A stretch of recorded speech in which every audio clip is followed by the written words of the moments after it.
Hello and welcome to Wrestling with Real Estate, where we love to chokeslam all your real estate problems. I'm your host, former WWE wrestler and now Cirque du Soleil performer, and of course, multifamily real estate investor, Barri Griffith. Now today we're joined by Tim Lyons. Hey Tim, how you doing, man?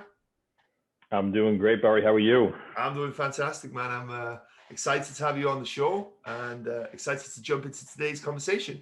But before we do that, do you want to give people a sort of an introduction into who you are and what you've been up to? Yeah, absolutely. So number one, I'm just grateful to be a guest on your show. So thank you so much for having me on. I'm a 39-year-old father, married father of 3 little girls, 10, 7, and 2. And I work as a New York City firefighter. I've been doing that for 16 years. I currently work as a lieutenant in the borough of Queens. When I was a firefighter, everybody had a second job. So like everybody else, I went out and I got a second job and I worked as an ER nurse for about 8 or 9 years. And that was my side job and everything was great. Real estate kind of was one of those things that I was always going to try to get into at some point. Someday I'll do this and someday I'll do that, right?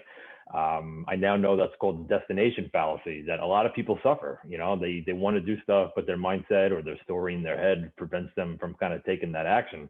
And I was suffering from that big time. So, but I found myself in the W-2 grind. I found myself working 70, 80, 90 hours a week. And in the beginning, it wasn't so bad because, you know, I'm a hard worker. I enjoy what I did. The bills were getting paid. We had some savings. Like it was working out just fine, except for the fact that my kids, when they were little, they didn't say anything because they couldn't talk, you know, but then when they could talk, and they started doing activities and they wanted me to coach and I wanted to coach and I wanted to be home. And, you know, all of a sudden, like a ton of bricks had hit me that like, I'm just gone way too much. And it wasn't going to be a sustainable model. And I wanted to be more involved in my kids' lives. I wanted to have that freedom that I think so many of us crave. And I just didn't know how to do it. So I just literally went down the rabbit hole of like education with books and Audible. So, you know, audiobooks and podcasts and, you know, blogs and TED Talks and YouTube videos. And, you know, it all kind of clicked at once I read that book, Rich Dad, Poor Dad by Robert Kiyosaki. And maybe you guys have heard of it. I'm not sure. But it all kind of clicked all at the same time. And I just said to myself, you know what, I have to at least figure this out. I have to give it a try. So I ended up buying a 3-family property with a friend of mine, and we still self-manage that property to this day. But it was the proof of concept that I needed, my wife needed. We had to see the cash flow. We had to see the reward of investing in real estate. Because you hear so many different stories. And I always talk about how real estate seems to have a marketing problem, right? People hear about real estate investing and like they shut down and the guard goes up. Because I think of like a late night infomercial, you know, tomorrow you can be driving a Ferrari if you just invest, you know, some money into this fund or into this deal or whatever. And yeah, that's just not how it is. You know that, I know that. But so, you know, I had that proof of concept and I really, you know, I wanted to scale up. I'm hearing all these podcasts. I'm hearing all these W-2 workers kind of either leaving their jobs after a few years or building up a pipeline of passive income. And I didn't know what that meant. And I didn't have that, you know, certainty, but I was willing to give it a try. That was for sure. So I ended up, you know, getting coached and paying for a mentor, even though if you knew me even just 2 years ago, that would have been not a possibility at all because, and I always joke about this, being from the New York City area, I have a healthy dose of skepticism baked directly into my DNA. And I couldn't even imagine parting ways with any sort of money to be coached on something, you know? Meanwhile, if I lost everything today and I had to start over, the first thing I would do is to find some way to pay for a coach because that was the absolute game changer, the absolute key that unlocked all the opportunity that I've been able to enjoy over the last, year and a half or so. Well, that's interesting. So what was it that made you take coaching then? Like you said, at the time, you never thought that you would ever be open to coaching. Was there something that triggered it? Was there someone that guided you? Or what was it that made you decide to pull the trigger on getting a coach? You know what? I think it was a few things. Like, first of all, there's just not enough time in the day, it seems, right? You have all these obligations, work, family, travel time, personal time, workout, eating, time with the kids, like, or whatever you are focused on, that's where your time goes. And I was trying to do everything. I was trying to take in content. I was trying to go to real estate meetups at night, so that meant like a night away from my kids. And as a New York City firefighter, I'm already out 2 to 3 nights per week at the firehouse. My kids call it a sleepover at the firehouse. So now I'm taking another night and going to a real estate meetup. And I saw the value in it, and I was having some good networking sessions. But, you hear on these podcasts that a lot of people invest in coaching or a mentorship program. And, I was kind of like skeptical, being like, what's the return on investment? What's that really going to get me? And, how much does it cost? And I was very, I had that scarcity mindset, surrounding coaching and mentoring. But then I started reaching out to some students, either, LinkedIn or Facebook, or, if I watched a YouTube video or whatever it was, I connected with them, if I heard them on podcasts. And I started to realize that you're not only just paying for a coach who can kind of, walk you through, or, be that guidance you might need and check your underwriting, but it's like buying into a network of like-minded people that are trying to do the same thing that you're doing. A rising tide is going to lift all ships. And everybody's trying to propel everybody next to them forward. Like, if you don't have any success, but the guy or gal next to you does, dude, they're cheering you on. They're stacking up your wins. Like, it's an incredible kind of group that you can be with. If you're in a good mastermind or a good mentorship program or a good meetup or a good accountability group, you are going to go farther, faster, and collapse timeframes. There's absolute doubt in my mind. So, all of a sudden I had to kind of approach my wife and be like, I know we just spent money on this, 3-family property. And now I want to spend a lot more money on, coaching and education. And keep in mind, this is like February, March of 2000. So COVID-19 is like, are we shutting down schools? Are we not shutting down schools? Is it coming, or is it staying overseas? Like, it was a very uncertain time. And, I think we made the right decision, because like March 1st, I'm in this program. And as you all know, I mean, COVID hit like a couple of weeks later, and it was a total disaster, right? To the point where I had a baby at home, maybe 6 months old. And at the firehouse, we were doing 24-hour shifts, and we couldn't like change our schedules. It was 24 on, 3 off, 24 on, 3 off. And we were doing CPR basically the entire 24-hour shift. And I work in a very low-income neighborhood with a lot of, immigrants. And, there's a lot of people living in these apartments. And I think it spread like wildfire. And we were doing CPR and nobody was making it. I mean, we were just stacking up dead bodies everywhere. The hospitals had... And after like a week of that, my wife and I sat down and we were like, well, is it safe for you to come home? Like, we have a brand new baby, we have the little kids, like, we didn't really have a lot of information. So I ended up moving into my mother-in-law's house, and she moved into my house. And for about 2 months, I was kind of quarantined away from my family. And instead of shutting down and being upset and depressed and, wallowing in my sadness or whatever, I literally buckled down, because I just joined this mentorship program. And I rifled through all the content. Within a few weeks of waking up at 5 a.m. and going to bed at midnight and reading books and podcasts and going through the content, I called my coach and I'm like, all right, I'm ready. I want to start making phone calls to brokers and to community banks and lining up financing. And he's like, well, that was pretty quick. And, that's what I did. I just started calling brokers. I picked out my markets, and my brother is my business partner, and we just talked every day. And before you knew it, I was getting sent deals, and now we're underwriting, and now we're getting some reps in. And then, that's how the journey kind of started. That was a long way of telling you how the journey started, but that's how the journey started.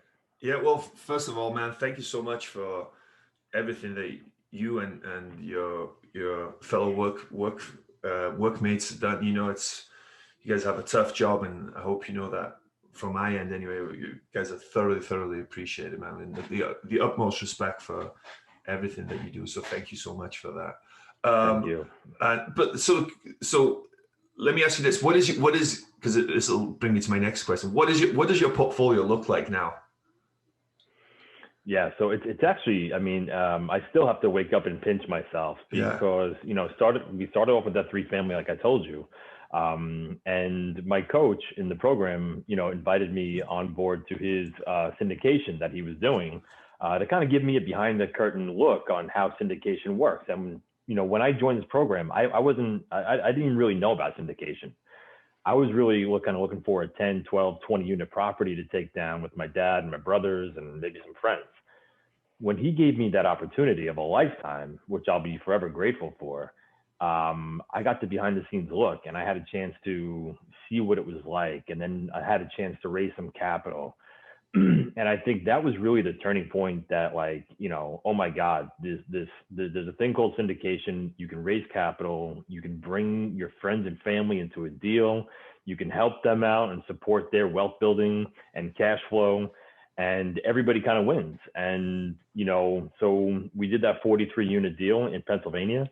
And, you know, there's other podcast hosts out there like Michael Blanc who talk about the law of the first deal. You get your first deal done, right?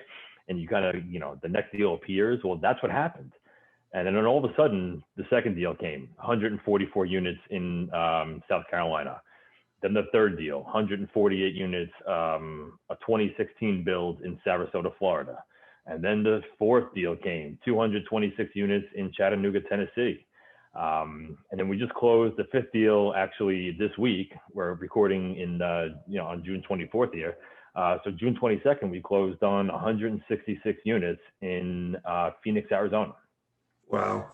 So you add all those up, I think we're at, oh boy, I think we're at 725 or 726 units and over a portfolio worth over, you know, $100 million. I mean, incredible. And I've only been doing this since March of 2020. That's what I was going to ask. Yeah, so that's not a bad year, huh? By anyone's standards, I'd say, especially considering even if you'd been a seasoned real estate investor and syndicator, that'd be a pretty good year. But considering that you just started, you know, March of last year, that's absolutely incredible. So congratulations on all that success. No, thank you. Well, but how have you been? So all these properties are in different markets, right? And I'm guessing you have partners, different partners. How have you been able to be part of so many units of so many deals? And are you know, is it just you and your dad and your brother, or is it different team members? What does it look like, and how have you been able to do that? Yeah, that's a great question. And that's kind of like what people are always wondering. So I'm just here to tell you that commercial real estate and kind of real estate in general is a team sport. And you hear that on podcasts, and you hear it in YouTube videos and blog posts. And I'm here to tell you it's 100% true. Like, you need a team. You need to have people who have strengths in different areas. Who's good at underwriting? Who's your boots on the ground? Who's an asset manager, property manager? You know, who can raise capital? You have a good tax guy, and you don't need a good attorney. Like, all these things, when you're trying to build a business in real estate syndication or a fix and flip business or something like that, you have to have good teammates. And again, I'm going to revert back to the network that I kind of, you know, joined. You know, meeting people and having access to like-minded people who are all working towards the same thing and who are spread out all over the world and all over the country. You get to network and meet people. And right through COVID, it was networking nonstop, right? I mean, I think I logged at least one Zoom call a night for, like, you know, a year. So really the networking piece was huge. And, you know, you have to play on your strengths, right? So I can raise capital. I'm from New York City, or just outside of New York City, right? And that was kind of my strength, right? So, you know, I had to figure out, you know, where can I fit into, you know, my colleagues' deals. So that was kind of how we got our start. And then, you know, Greg and I were trying to do our own deal still. This is maybe at the end of 2020. And we realized, like, you know what, we're trying to do too much. Like, he's a W-2 guy. He's down in Virginia. I'm up in here in New York, right? And I'm a W-2 guy, and I let go of the nursing career to jump into real estate, right? So we had to say, what's our one thing? What's the one thing that we're going to focus on? Because we were going direct to brokers, direct to owners. We were sending out mailers. We were, putting out content on social media. We're trying to build a website. We're trying to do all these things, and it was like too much. We're getting pulled in way too many directions, and we really had to niche down and figure out where we belonged, and then how are we going to support other teammates. So we really decided to get licensed to raise capital. So we had to take a couple of tests, and we got associated with a broker dealer, and that broker dealer, he onboarded 8 sponsors. And if I were to tell everybody the names here on the podcast, everybody would know who these sponsors are because they're some of the biggest names in the business. And they also have a platform of capital raisers who are all licensed, have taken these tests. And so, at this point now, I have a built-in team of vetted sponsors who have high quality deals, high quality deal flow in some of the best markets in the country. And then I'm associated with other capital raisers, and we could be a capital solution to these sponsors, because at the end of the day, the sponsors, they have a hard job. They have to get the property under contract, do the due diligence, then they need to raise capital. And a lot of these guys can raise millions of dollars by themselves. But as we know, in an environment of falling cap rates or compressed cap rates, the prices are up. You need a lot more equity to close these deals. So, sometimes these operators, they're a little bit hesitant to, jump into bed with a pref equity group or a family office where, there might be different type of criteria that are a little bit, they're good in certain circumstances, but, sometimes you can lose a little bit of autonomy and voting rights, and, it can get a little messy. But, we are that capital solution with thrills that the prep equity and family office environment kind of seek, so that's where we are right now. So we have these high quality deals coming through the pipeline, and because just using our network of family and friends and colleagues, we're able to raise a decent amount of money. Yeah, that's so interesting. And I think you bring up such a good point that I think it's important for people starting out to remember. You can be every part of the deal, but it's better if you're not. You can be the underwriter, you can be the acquisitions guy, right? You can be the capital raiser, right? You can be the asset manager. You can do all the due diligence. It is possible to do that as 1 or 2 people, but it's so much better when you build a team of people that, you get a person who loves underwriting, who's good at it, who loves spreadsheet, right? I'm not a spreadsheet guy, right? I can underwrite, but I'm not as good as someone who loves to look at that and fiddles with the numbers and play around, right? You have someone who loves to talk to brokers and get out there and look for deals and hunt down deals. You have people who love that, right? And you have people also who love the asset management. They love being, putting the pieces of the puzzle together, making sure that the NOI is being hit and the renovations are being done right? You have people that can fit each pieces of the puzzle. So it makes sense to put people in that puzzle. So like you said that you niche down on capital raising. And, I think it's important to go an inch wide and a mile deep, right? Rather than trying to cover a thin layer of everything. And I think that's such a good point for people to realize. And I think a lot of people don't realize. When I started out, I had no idea. I thought I needed to do everything. I thought that's how it is. You take down a syndication, you're doing that. You're doing every part of that deal. But once you realize that if you can just plug yourself into a team or put team members around you, it makes the life so much easier. If you just have one focus and you can get yourself good at one thing and just focus on that, you'll get so much further. And as well, when you have good team members around as well, you're going to get just further just by being around them. Like you said, with your coaching program, everyone lifts each other and everyone pushes each other forward. And that's 100%. Like any one of the books that you read on, say, Barnes & Noble or Amazon about getting started in real estate investing, they're going to talk about building a team, right? Because I think, and I suffered from this too, although I did partner on my first 203 family, like people want to do it by themselves. They want to have that control, or they think in the narrative in their head says, I need to have this. I want to have 100% control. I want to have 100% of the profits. I want to be the person making the decisions. And once you can and that's why people like they do the single family thing for a little while, and then they're like, man, I'm gonna sell all my single family portfolio and I'm gonna jump into syndication or multifamily, because it's a little bit of like it's a life cycle, and it's a lot of people have it. I would say most real estate investors have that life cycle. Not a lot of people just jump into syndication because maybe they don't know about it. No one that they know has done it before. Right. So it sounds risky, or it appears risky because it's not mainstream. It's not, you can't go on an app and sell it tomorrow. Right. But, if you can understand what your goal is and where you want to go and how do you want to get there and what are the options available to you, you just might skip the single family property and kind of go right into multifamily, whether it's passive or active. Because really, if you can understand that it's a team sport and there's an abundance mentality, there's a plenty of pie to go around, everybody can eat. It's that powerful to be in the multifamily space. Yeah, for sure. Out of interest, what made you go get your broker dealer license? Was it a suggestion? Was it something you came up with? Was it a coach that suggested it?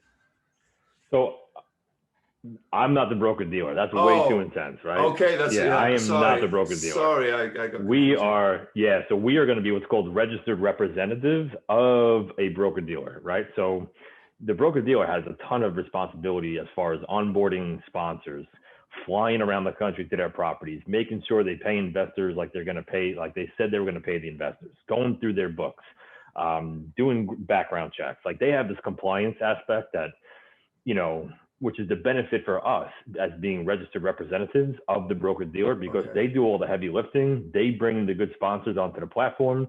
They do the same thing to me and my brother and to all the other capital raisers that we work with, because we want to have a good solid network of people to kind of get these deals done, right? So everyone's been vetted, everyone's been kind of invited onto this platform.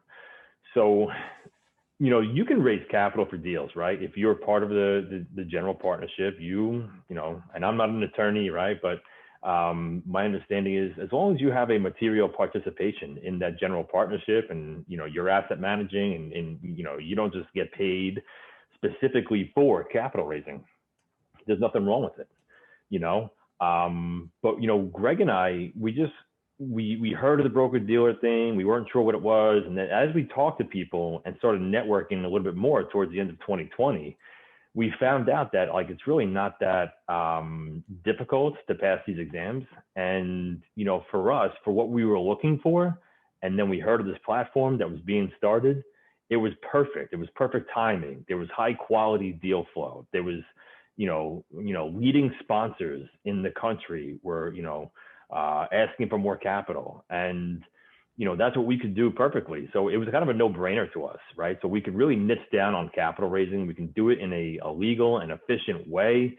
And it was perfect for us for what we were trying to do while we're still W-2 workers, and that's kind of how that kind of the genesis of why we did that. Very cool, man. That's so interesting. That's the first time I've heard of someone doing that, but it's so smart, and obviously it's working out pretty well, right? It's pretty cool. Well, man, cool story, man. We're going to record a second part and we're going to deep dive into a little bit. I talk a lot more about capital raising and, raising money and how you've been able to do that, some tips and tricks. But as this show is called Wrestling with Real Estate, I like to incorporate some wrestling related real estate questions. And the first question is, what would your wrestling name be? So I don't know if you watch wrestling and if you remember wrestling, they all had crazy names back in the day, like Hulk Hogan, Jake the Snake. I don't know if you have. Oh, yeah. No, listen, every Saturday morning, we used to watch wrestling when I was a little kid, right? And, all the couch cushions would come off the couches and the chairs, and we'd have our own wrestling ring. And because of it, I had 2 broken collarbones from my brother, who's now my business partner. So so every Saturday morning there was a healthy dose of wrestling going on at our house. So I don't know. I mean, what would my wrestling name be? I mean, my nickname in the firehouse is Swaggy T. I got the swagger about me, I guess. So I'm gonna go with Swaggy T. I like that. That's awesome. I'll probably regret that. Letting that cat out of the bag, but yeah, I'll go with that one. I appreciate you sharing that. I like that. Swaggy T. That's awesome. Every wrestler has a special move. What is your special move in real estate, right? Because in a wrestling match, when they hit that special move, like the Undertaker hits the tombstone, the match is over because that's their biggest strength. What is your special move in real estate, you think? Oh man. What is your biggest strength essentially is what is that? Yeah. I mean, I think it's just connecting with people, right? It's connecting with people with the authentic approach to real estate. You know, I think we talked about in the beginning, like real estate has a marketing problem, you know, and I think people get turned off by real estate investing. They don't know too much about it. And it's really my passion to really educate kind of people on what I'm doing and to connect with them and to serve them and support them in their journey of just trying to do the right things for their families and trying to create wealth. So I would be the connector, I guess. Awesome. What's been the biggest body slam you've taken in real estate? Oh, you know what? When you're capital raising and people are saying, yes, I'm interested, and you're all excited and you got the spreadsheet going and you're putting the name in and, you know, the amount that they want to commit. And then all of a sudden it's time to get, the wire sent. And sometimes, you know, people at the last minute will be like, you know what, I thought I was interested, but I got to back out, you know, whatever. I mean, it's hard, right? Because in the beginning, you're trying to have that credibility and that confidence and build your business, and all of a sudden somebody backs out on you, and it's like, so, you know, luckily it hasn't happened too many times, but there's been, you know, 2 or 3 times we're at the finish line, and, you know, luckily we have a bigger, you know, investor base now that we can just, you know, bring somebody who's on deck into the deal. So, but that would probably be the biggest body slam we've had so far. Yeah, I bet. Because until it's wired, right, it doesn't mean anything. People can tell you they're gonna give you $1 million, but until it's wired, it doesn't mean anything. It really doesn't count, right? So was there a moment that you were standing on the top rope, getting ready to jump, but you were too scared? What was it, and how did you overcome it? Yeah, I mean, this, you know, that's a great analogy. Being on the top rope and having your opportunity to take that leap. And in real estate, everybody talks about analysis paralysis, right? Is, you know, let me read one more book. Let me listen to a few more podcasts. Let me go to a couple more meetups. Let me go to a conference. Let me go to 3 conferences. And before you know it, you have all this education, but if there's no action behind it, it's literally useless. So, you know, for me, it was, you know, I wish now I started 10, 15 years earlier. I'm 39 now. I'm grateful that I got started, but it was that first 3-family property. Should I do it? Should I not do it? Should I jump? Right. I'm on the top rope, or should I just say, you know, I'm going to stay small and, you know, maybe max out my 401k for another year, or, you know, I don't know, open up a Fidelity account and go to an S&P 500 fund, you know. Or should I jump and take that leap into real estate because I know that real estate is the greatest wealth building vehicle on the planet? So I think it's that first deal, and once you can jump off that top rope, it just gets so much easier from there. Yeah, that's awesome. And like you said, analysis paralysis is a real thing. So it's important to take action. Right? It's important to educate yourself like you did, but then you took massive action. So I think that's really important. Well, man, thank you so much. Yeah, thank you so much for being on the show, man. This is such a cool story that you have. And man, in a year, it's incredible what you can do, right? In a year, it's just absolutely incredible. And man, it's a testament to you and your character and your work ethic and everything about you. So phenomenal story. And I hope this is an inspiration. It's an inspiration for me, no doubt, and for everyone listening, what you can actually achieve in a year. But before we go, if people want to reach out and get in touch, if they want to hear more about what you've got going on, or maybe they want to hear about deals that you guys have or whatnot, how can they get in touch? Sure. Yeah, you can head over to our website. It's the company is called Cityside Capital, and our website is citysidecap.com. Also, we have a free book that I was grateful to be a part of with some celebrity authorities. You can download the free book there. And I'll be happy to hop on a call with anybody, whether you're a brand new investor, whether you're a seasoned investor, whether you're not even interested at all. and you just want to chat, sign up for a call and we'll make that happen. Cool. Well, thank you so much, man, for being on the show. That was such a great conversation. Yeah, thanks for having me. I appreciate it.